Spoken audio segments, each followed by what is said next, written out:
ne tɔgɔ Fode Sinayoko ne ye Ponge baarakɛla ye lafasali tɔn min bɛ Ponge syndicat national de la santé action sociale promotion de la famille ni a affilié no INTM na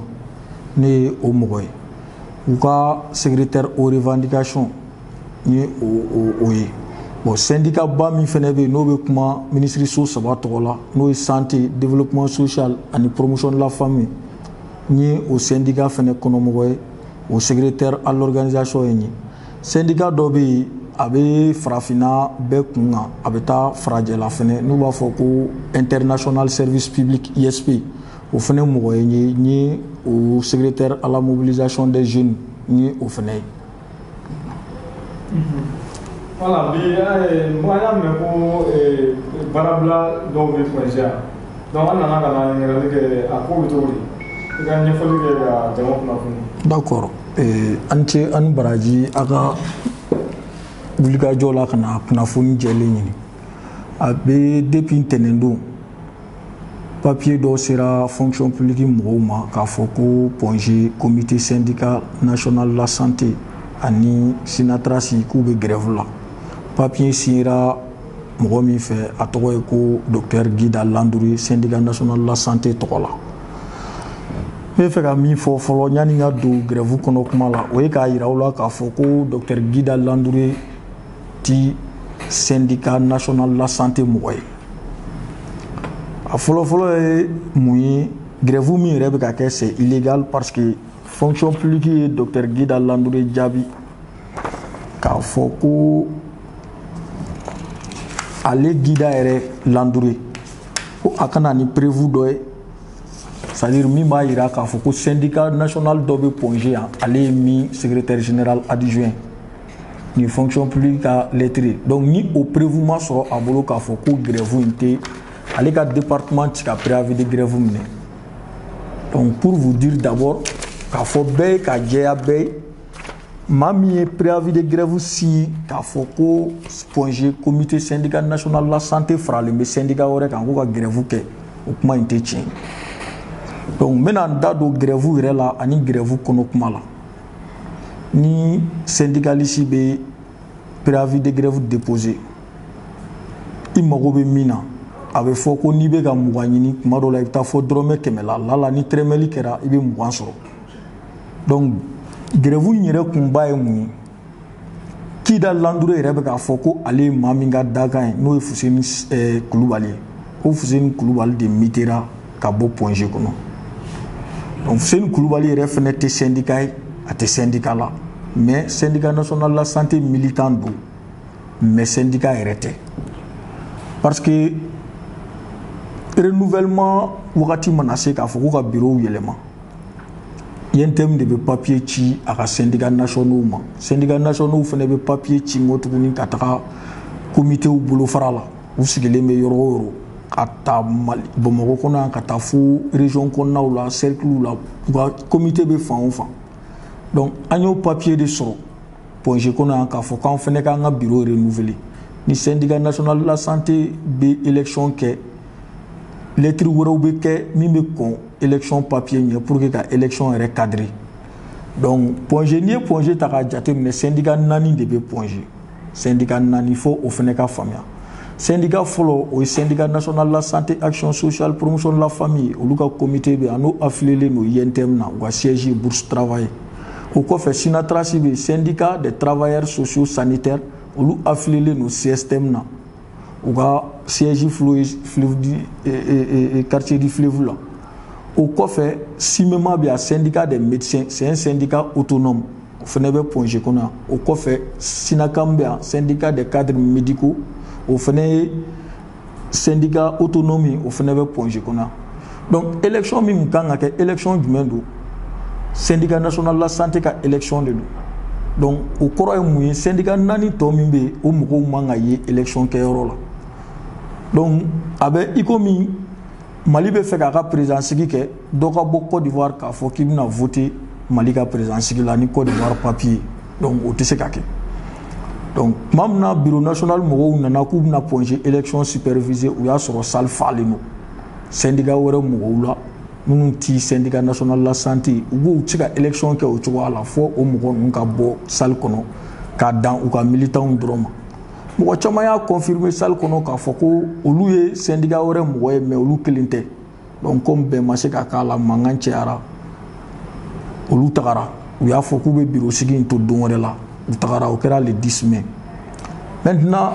Fuseni Kulubali a n'a ka mɔgɔw tora salle kɔnɔ ka huissier ɲini ka continuer élection fɛ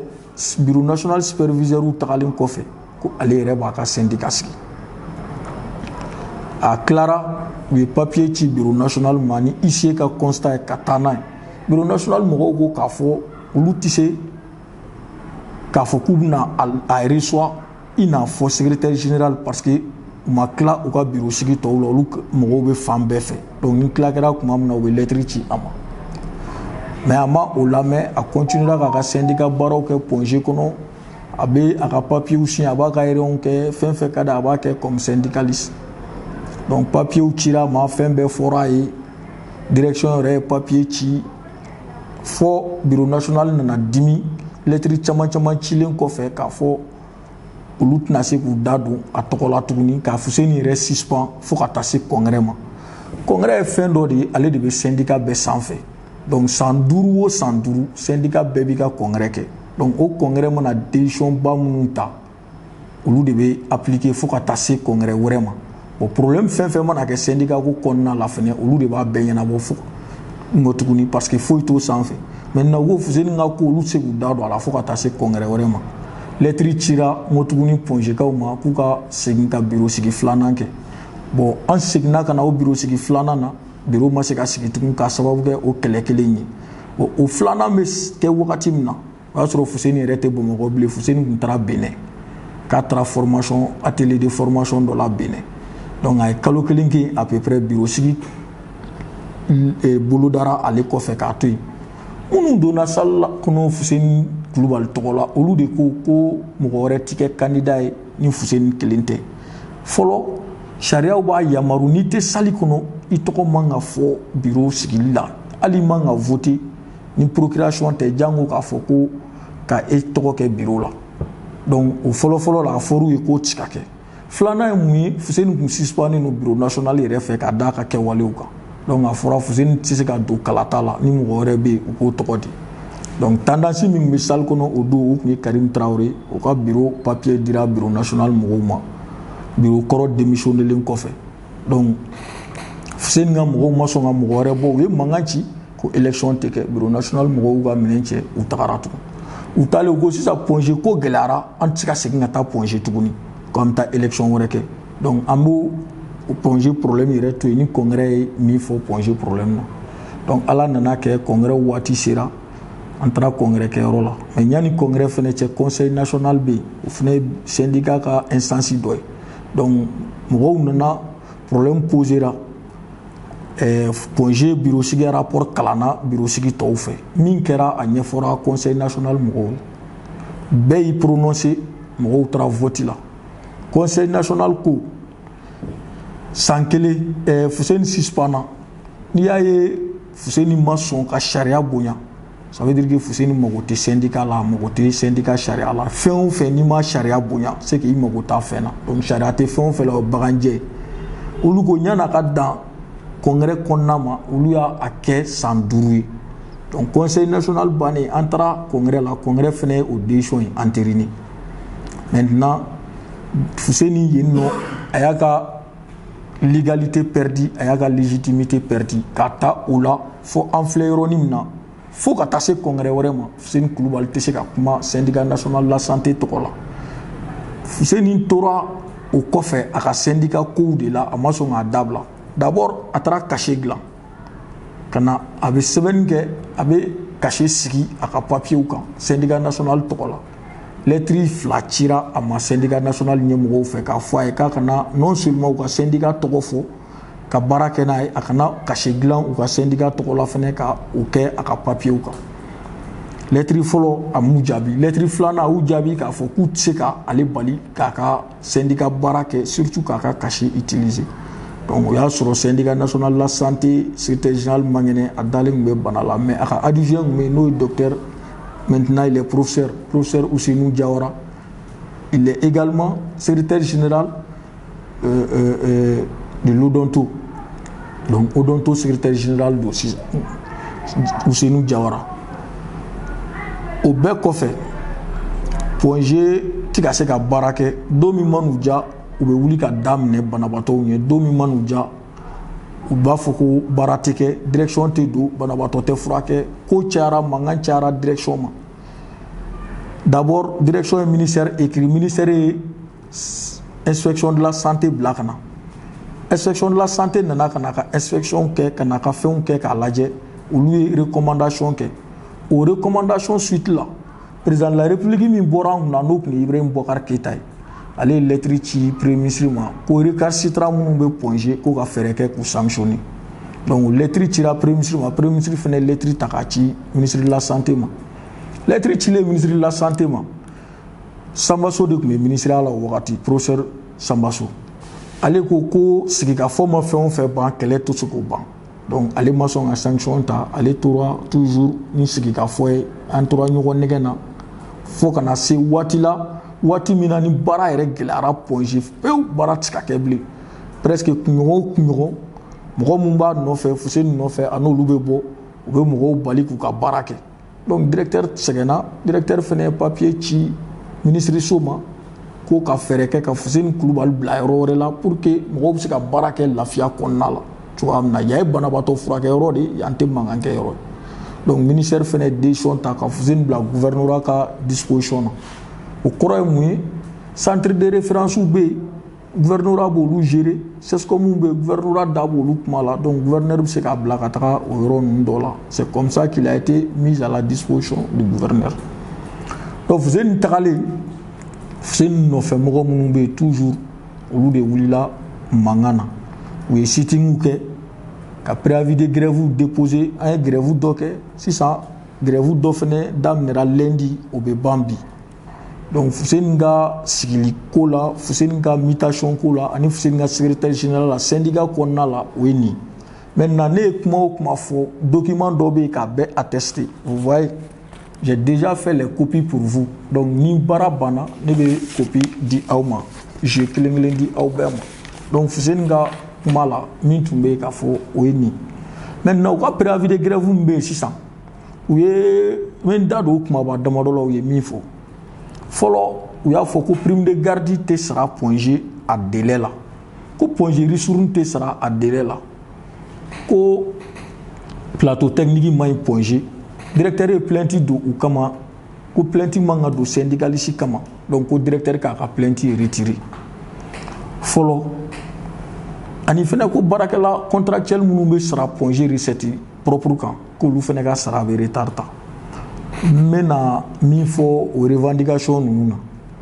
pongé na bora abse ka yala cour kono contractuel te mi ma fié ka sera de la ka retard ta pongé o contractuel te be ka sera be ka be kalusama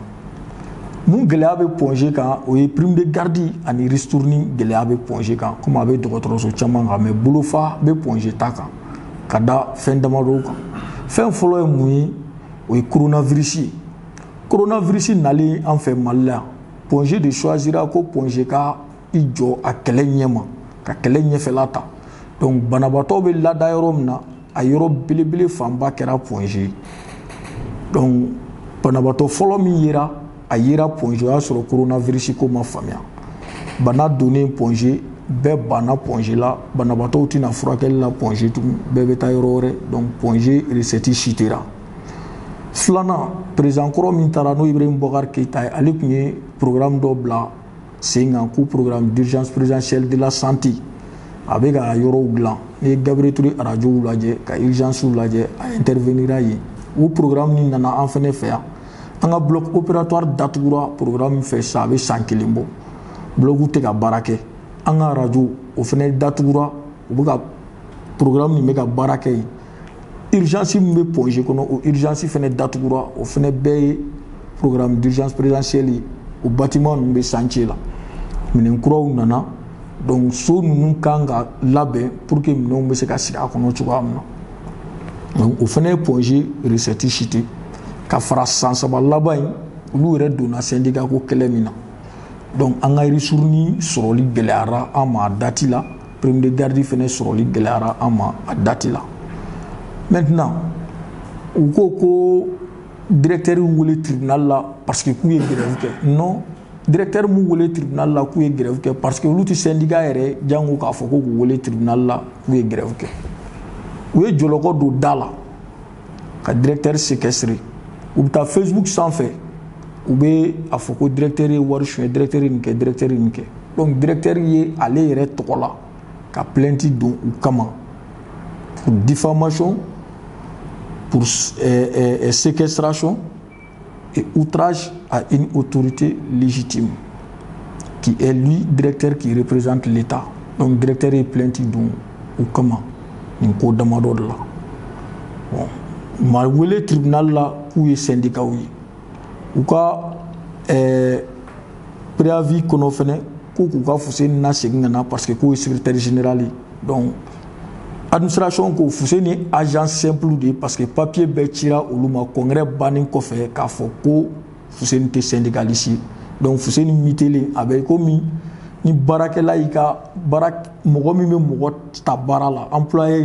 employeur ika employé ta ka miti donc fonctionnaire be se ka miti wakati bela mogo se ka mitation bal donc grève mbe ponger ni aw ye ne ɲininka la ne bɛ min dɔn a la o de ye nin ye k'a ɲɛfɔ.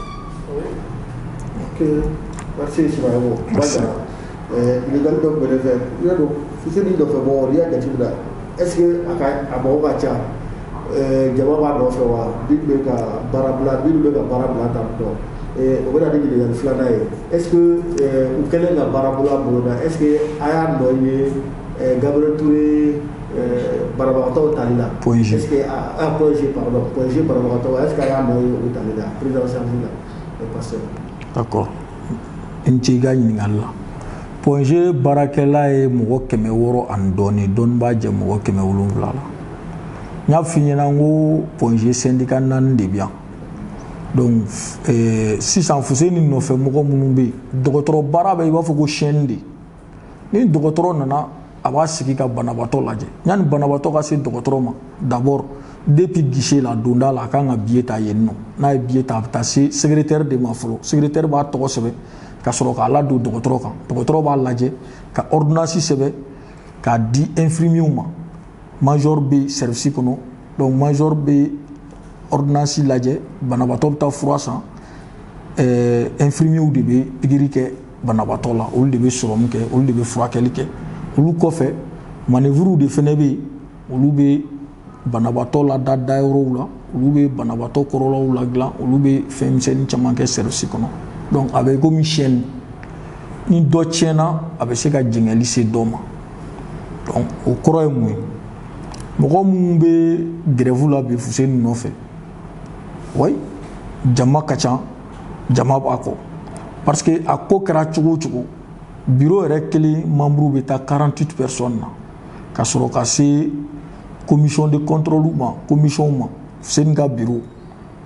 donc n'i y'a jate minɛ déjà o yɛrɛ ye jama ye fɔlɔ donc ka fara a ka militant wɛrɛ minnu bɛ cour kɔnɔna la donc ni olu mɔgɔw bɛɛ taara grève la wajibi bilen a kɔlɔlɔ bɛ se banabaatɔw ma a bɛ se banabaatɔ somɔgɔw ma a kɔlɔlɔ bɛ ye banabaatɔ furakɛ cogo la o ye wajibi ye. Est-ce que question b'a bolo? Ni bɛ fɛ k'a dɔn bloc opératoire ni urgence u bɛ chantier la komi i y'a fɔ cogo min na u bɛ na dayɛlɛ kuma jumɛn u bɛ ban kuma jumɛn walima délai t'a la. Bon don min na yɛrɛ urgence bɛ datugu programme d'urgence présidentielle mɔgɔw Marie-Louise BTP marché b'olu de bolo marché ma di point G a traitera depuis primature la ka se point G ma point G tɛ foyi kalama la même ministère de la santé t'a kalama maintenant an ka urgence bɛ datugu don min na a fɔra an ye ko kalo 3 an ka urgence bɛ ban ka di an ma bi bi in na kalo 6 tɛmɛra a ma ban ka di an ma donc n'i taara sur place ka taga lajɛ sisan chantier yɛrɛ baara banna baara bɛ yɔrɔ min na sisan o ye minɛnw warakali de ani minɛnw installeli appareil kura minnu nana u bɛ k'olu de waraka kɛsiw bɛ ka ci u bɛ k'u installer radio bɛ au niveau la sisan bloc opératoire bɛ au niveau la urgence fɛnɛ b'o niveau la même ce matin ne yɛrɛ taara urgence kɔnɔ n tagara la n y'a sɔrɔ déjà u tilara liw bɛɛ installer la u nana ni lit moderne ye u tilara bɛɛ installer la n'a ka d'a ye n bɛ taa yira aw la appareil minnu bɛ pour aspirer les gens pour que ka se ka mɔgɔw dɛmɛ ka maladiw ka paramètres ni fɛnw ta o appareil kura ninnu bɛɛ nana u installera liw kunkɔrɔla la déjà urgence kɔnɔna la appareil wɛrɛw fɛnɛ bɛ ka dayɛlɛ radio la déjà bi scanner kura min nana scanner montera ka ban ka installer ka ban pewu onduleur mun kan ka scanner ta u b'o niveau de la sisan table numérique mun nana olu fɛnɛ